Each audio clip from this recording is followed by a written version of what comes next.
Hi, my name is Henry. I'm from CLT News, and today we're here with another newscast from the past. We're going to introduce highlights from 1851 to 1870.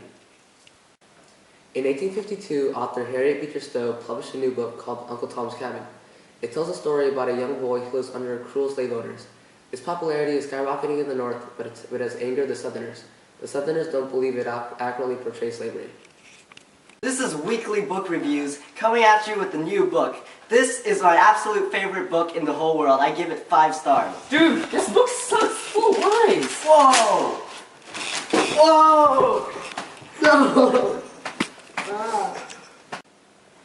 In 1854, the Kansas-Nebraska Act was passed, which called for popular sovereignty in the Kansas area. This turned into a battleground. Anti-slavery and pro-slavery supporters rushed into Kansas. A bloody civil war started between the two parties and lasted over 3 years.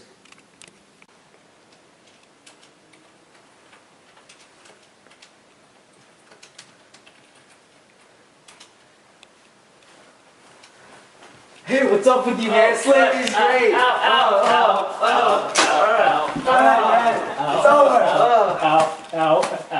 Get your abolitionist people out of here!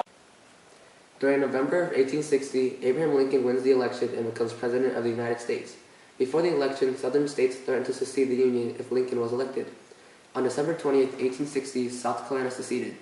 Other Southern states like Mississippi, Florida, Alabama, Georgia, Louisiana, and Texas all seceded in the next 6 weeks. After seceded Southern states formed the Confederate States of America in February of 1861, they opened fire on Fort Sumter in April. This marked the start of the bloodiest battle in American history. The Civil War between the North and the South was about the controversial topic of slavery that split the nation. Today we're here with military expert Brian to discuss what occurred on the battlefield during the Civil War. Robert E. Lee has been praised by many people as a strategic genius. He was known among his West Point classmates as the best in artillery and tactics. In the battles of 7 Days and 2nd Manassas, Lee was able to use his cavalry, led by Jeb Stuart, to find weak spots in the enemy's defense. In both of these situations, Lee would then produce master plans that would eventually force the enemy to retreat, which he succeeded in doing in the battles of Fredericksburg and Chancellorsville. Lee was also able to move his men into such positions that the Union casualties in such battles would amount to almost twice of the Confederates. Ulysses S. Grant was the general who eventually ended the American Civil War. His continued efforts to capture Richmond were constantly foiled by Lee's planning, but with sheer numbers he was able to overwhelm Lee, until only one of Lee's men could account for 3 of Grant's. By the time Lee surrendered to Grant at Appomattox Courthouse, Grant had lost more men than Lee had in his entire army. Robert E. Lee surrendered to Ulysses S. Grant on April 9, 1865 at the Appomattox Courthouse. 5 days later, President Lincoln was assassinated at Ford's Theater. He had been shot by actor John Wilkes Booth while watching the performance with his wife.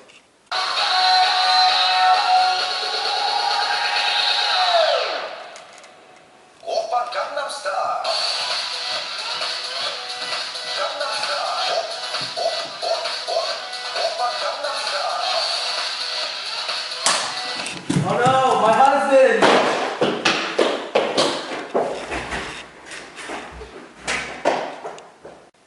1865 marked the start of the Reconstruction period. This was a plan established by late President Lincoln and carried out by President Johnson. The purpose of Reconstruction was to bring the seceded states back into the Union and restore their place in Congress.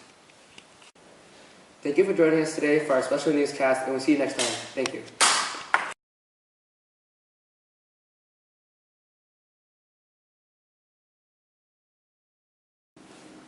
Today we are here with military expert Brian to discuss the battle. Today we are here with. Wait, stop. On it. No. Cut.